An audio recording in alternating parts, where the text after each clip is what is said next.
Everyone, Ravi this side. I'm a BTech graduate from Bhopal University. Today we will study about the building construction. ये हमारे third same का subject है building construction.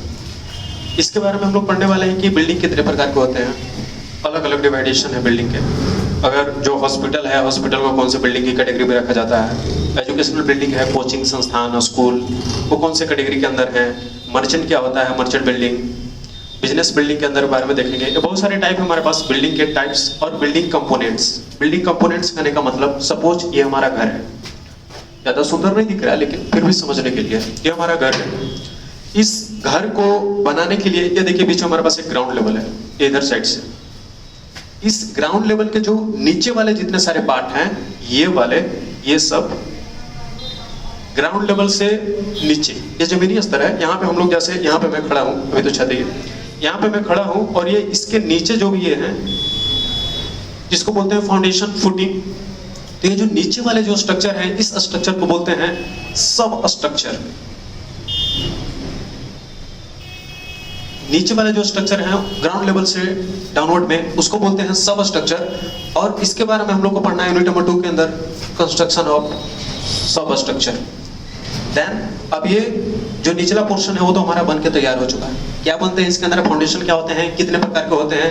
अगर हमारे पास जो जमीन है वो गीली जमीन है तो वहाँ पे कौन से कंस्ट्रक्शन, कौन से फाउंडेशन वहाँ पे यूज होंगे, कैसे बिल्डिंग के प्रोसेस है, उसके बारे में हम लोग बात करेंगे.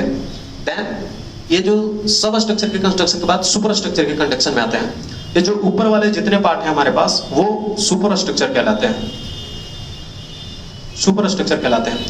अब सुपर स्ट्रक्चर के कंस्ट्रक्शन में हमारे पास छत हो गई, बीम हो गए, कॉलम हो गई, विंडो, डोर, खिड़की, दरवाजे, वो सब कंस्ट्रक्शन ऑफ सुपर स्ट्रक्चर के अंदर आ जाएंगे. ऊपर के पोर्शन जितने सारे होते हैं उसके अंदर कौन कौन से कंपोनेंट्स होते हैं और उस कंपोनेंट्स के क्या क्या से फंक्शन होते हैं. सपोज खिड़की बना दी है, क्यों बनाया भाई, बता नहीं खिड़की, लेकिन उसके क्या फंक्शन है, किस टाइम ने बनाया. वेंटिलेशन ऊपर बताते हैं, वेंटिलेशन क्यों बनाया है. तो सबका अलग अलग कुछ न कुछ क्वालिटी है, फंक्शन अलग है. आपको कुछ अलग तरीके से सोचने का मौका मिलेगा इस सब्जेक्ट पढ़ने के बाद.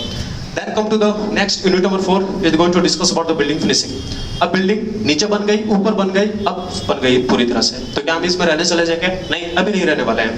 तो इसके लिए कुछ शटरिंग इसमें लगाए होंगे, कुछ पटरा लगाए होंगे साइड साइड से, फिर उसको उखाड़ेंगे, फिनिशिंग करेंगे, प्लास्टर करेंगे, पेंट करेंगे, इलेक्ट्रिसिटी लगाएंगे. उसके बाद हम इसमें रेडी टू यूज होंगे, हम इसमें जाएंगे रहने के लिए.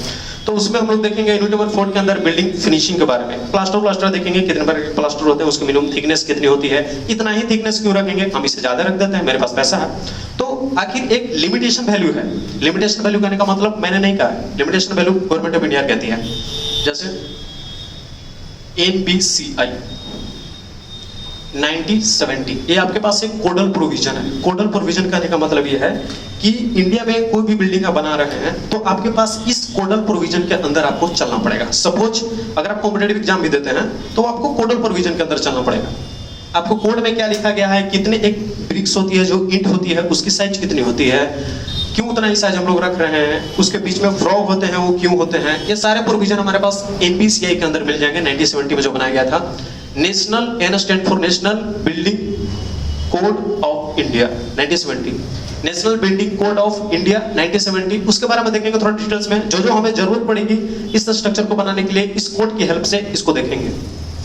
Now come to the last one, not the list, unit number 5 जो देते हैं बिल्डिंग मेंटेनेंस के बारे में. अब हमारी बिल्डिंग रेडी टू यूज है, अब इसमें हम लोग रह भी रहे हैं, लेकिन सपोज बीच में कहीं से क्रेक आ गई, क्रेक हो गया मेरा बिल्डिंग, हो सकता है सेटलमेंट है. एक बिल्डिंग का सेटलमेंट होता है जो हम लोग 25 mm को सेटलमेंट अलाउ कर देते हैं. अगर 25 mm तक सेटलमेंट है, it's okay, done it, don't worry about it. But अगर 25 mm से ज्यादा है तो कुछ ना कुछ प्रॉब्लम हमने कर दिया जो हमारे बिल्डिंग के अंदर क्रेक ला देंगे. अभी जो क्रेक आई तो क्या बिल्डिंग तोड़ दें क्या सब? नहीं, बिल्डिंग नहीं तोड़ने वाले. तो क्या प्रोसेस हमारे पास उसको आगे करने के लिए, कौन से मेथड है, या क्रेक अगर उसको हम लोग ढकना है तो कौन सा प्लास्टर यूज करेंगे, उसके बारे में देखेंगे. हमारे पास बिल्डिंग मेंटेनेंस, थोड़ा जो क्रेकिंग है या उसको मेंटेन करने के लिए, सपोज हम लोग मोबाइल ही यूज कर रहे हैं, मोबाइल का कभी स्क्रीन टूट गया, स्क्रीन का टूट गया, स्पीकर खराब हो गया है, तो उसको हम लोग प्रॉपर मेंटेनेंस देते हैं. उसी तरह हमारी बिल्डिंग का भी मेंटेनेंस करना है. ये हमारे पास यूनिट नंबर 5 के अंदर है और ये कुल टोटल हमारे पास 5 यूनिट है. और 5 यूनिट के बारे में डिटेल से पढ़ेंगे। एक आप सिविल इंजीनियर होने के नाते ये आपको बहुत इंपॉर्टेंट है कि बिल्डिंग कंस्ट्रक्शन के बारे में पढ़ने के लिए, क्योंकि फर्दर आप जितने सारे सब्जेक्ट पढ़ेंगे वो आपको एक पेपर वर्क में तैयार करके दे देंगे। आपको एक पेपर मिल जाएगा, उस पर लिखा रहेगा ये बिल्डिंग है, ऐसा कॉलम है, ये फाउंडेशन है, लेकिन आपको उसको ग्राउंड में उतारना, उसको रियलिटी में बनाना, ये आपका काम है। और वो यही सबको देखने को मिलेगा, building construction. That's why we are studying about the third semester, और हम लोग इसलिए तीसरे सेमेस्टर में दिया गया है, तो छठा सेमेस्टर में दे देते हैं। ये हमारे पास बेसिक है और इसको पढ़ना जरूरी है। हम लोग फर्दर आगे पढ़ेंगे इसके बारे में।